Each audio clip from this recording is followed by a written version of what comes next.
ఈరోజు మేము ఒక డెలిగేషన్గా ఎలక్షన్ కమిషనర్ని కలవటం, చీఫ్ ఎలక్షన్ కమిషనర్ని కలవటం జరిగింది.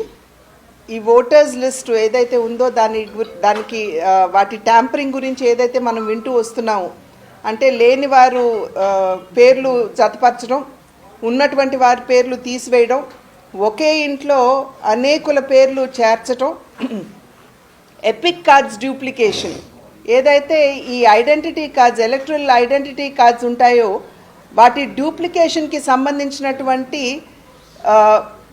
ప్రూఫ్, రుజువు ఇవాళ చీఫ్ ఎలక్షన్ కమిషనర్కి ఇవ్వటం జరిగింది. ఒక్క తిరుపతి బై ఎలక్షన్ని ఒకటి మనం పరిగణలోకి తీసుకున్నట్లయితే దగ్గర 35,000 ఈ ఐడెంటిటీ కార్డ్స్ వాటిని డూప్లికేట్ చేసినటువంటి సందర్భం.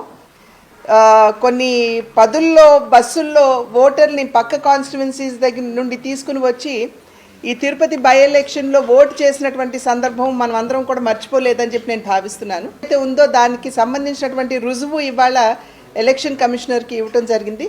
అదేవిధంగా విష్ణుకుమార్ రాజు గారు ఒక్క వారి కాన్స్టిట్యువెన్సీలో 2,70,000 ఓట్లు ఉంటే 61,000 ఓట్లు అక్కడ లేనటువంటి వారి పేర్లు అక్కడ జతపరచడం జరిగింది. ఇవాళ చీఫ్ ఎలక్షన్ కమిషనర్ గారికి దానికి సంబంధించినటువంటి రుజువులు కూడా ఇవ్వటం జరిగింది.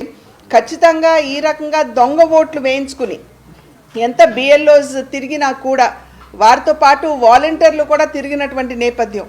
ఒక రకంగా చూసినట్లయితే ఈ వాలంటీర్ వ్యవస్థ ద్వారా ఎక్కడైతే ఇటువంటి లోపాలు ఉన్నాయో, అంటే ఇళ్లలో లేనటువంటి వారు కావచ్చు, లేకపోతే ఆ రోజు వచ్చి ఓటు వేయలేనటువంటి వారు కావచ్చు, వారి పేర్లన్నీ కూడా కలెక్ట్ చేసుకుని ఈ రకంగా ఫేక్ ఎపిక్ కార్డ్స్ని డౌన్లోడ్ చేసి వారి ఫొటోస్ వాటి మీద పెట్టి ఈ దొంగ ఓట్లు వేయించేటువంటి ఈ కార్యక్రమం ఏదైతే ఉందో దాన్ని సంపూర్ణంగా రుజువులతో పాటుగా ఇవాళ ఎలక్షన్ కమిషనర్ గారికి ఇవ్వడం జరిగింది. వారు కూడా చాలా సానుకూలంగా మాకు సమయం ఇచ్చారు. వారికి ఉన్నటువంటి అనుమానాలు కూడా మాకు ప్రశ్నలు వేసి వాటిని నివృత్తి చేసుకోవడం జరిగింది.